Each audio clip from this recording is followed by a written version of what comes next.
Genius or gibberish, the new Sokal Affair, the Bogdanoffs mystery. In 1996, a physicist submitted a completely fake paper to one of the world's most prestigious academic journals. Pure nonsense, dressed up as science. The scandal shocked the entire academic world. They called it the Sokal Affair, proof that certain journals would publish anything as long as it sounded right. The scientific establishment was humiliated and absolutely certain it would never happen again. 6 years later, it happened again. Except this time, nobody could agree on whether this was a hoax or not. This is the Bogdanoff Affair. Let's go off script. Igor and Grichka Bogdanoff, identical twins. This is one of the strangest stories in science you've ever heard of. Two men born in a castle like a fairy tale in France. In 1979, they found something better than a castle, a spaceship.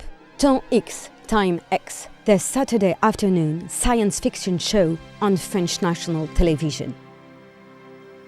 Picture it, a spaceship moving, silver suits, synthesizer music, and 6 million viewers a week. Think Carl Sagan, but make it fashion. They were beautiful, they were nice, they were famous. They were considered as genius. They had wonderful guests, even from the US. And so, for nearly a decade, they were the most famous faces in science in France.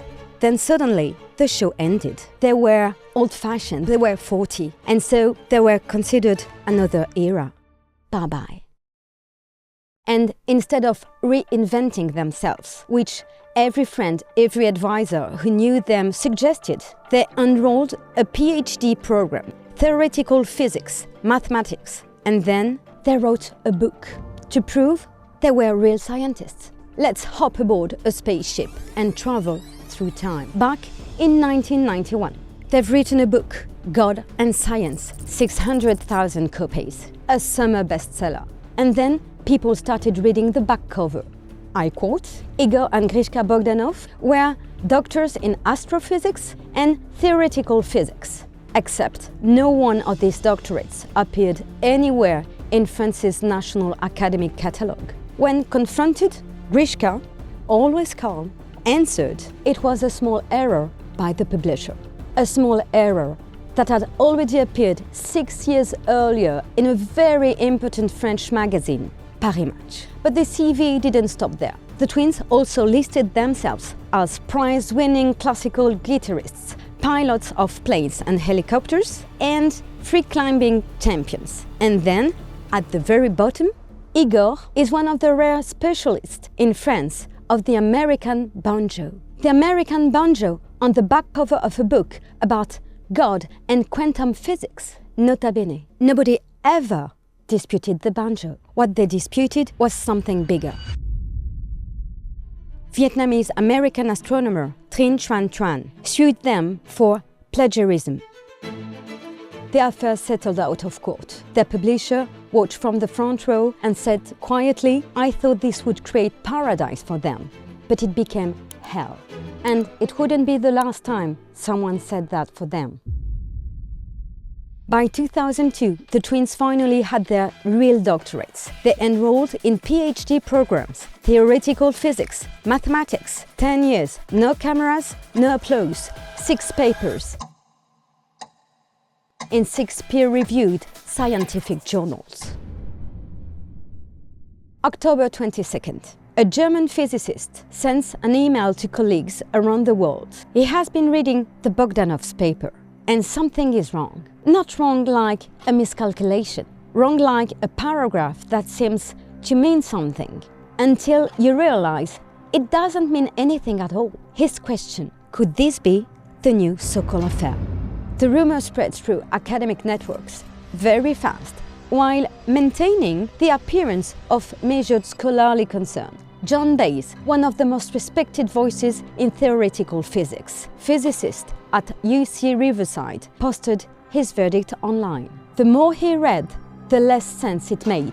He said he didn't know whether to laugh or get a headache. Then the story crossed the Atlantic. The New York Times covered it, drawing explicit parallels with the Sokal Affair. CNN covered it also. The Daily Beast called them controversial celebrity scientists who had obtained doctorates after pinning impenetrable and allegedly meaningless physics papers. And in the German newspaper Die Zeit, 2 Frenchmen received a doctorate for an absurd theory.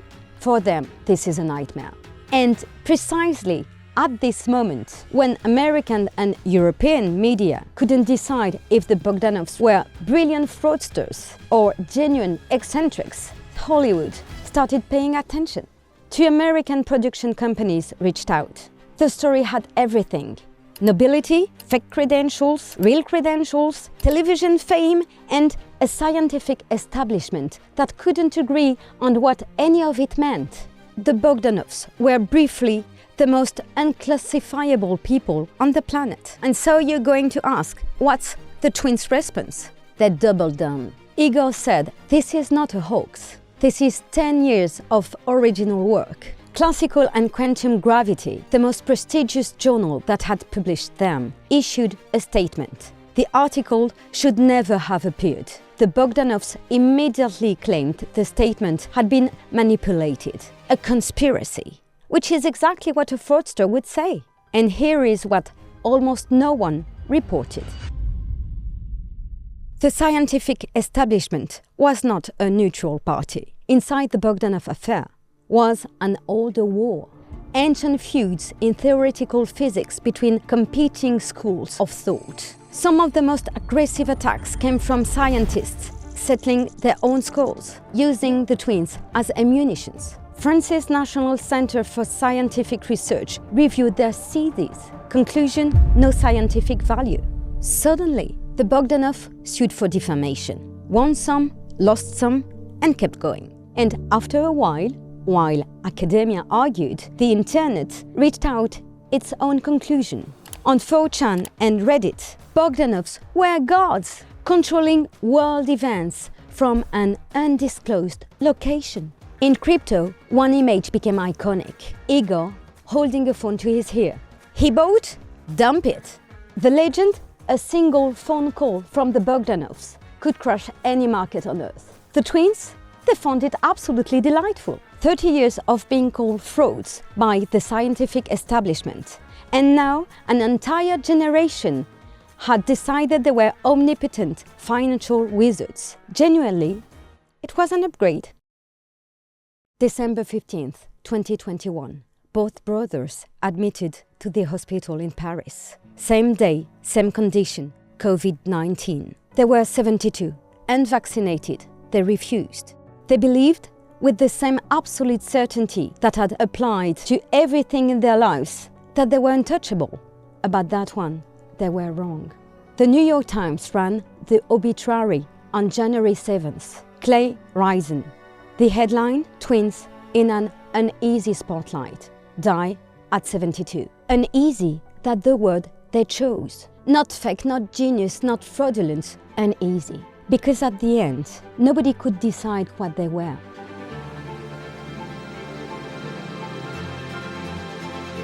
This was History of Script. Next episode, we need to talk about their cheekbones and about this condition that they let people talk about without denying it, to keep the mystery surrounding them alive. See you then!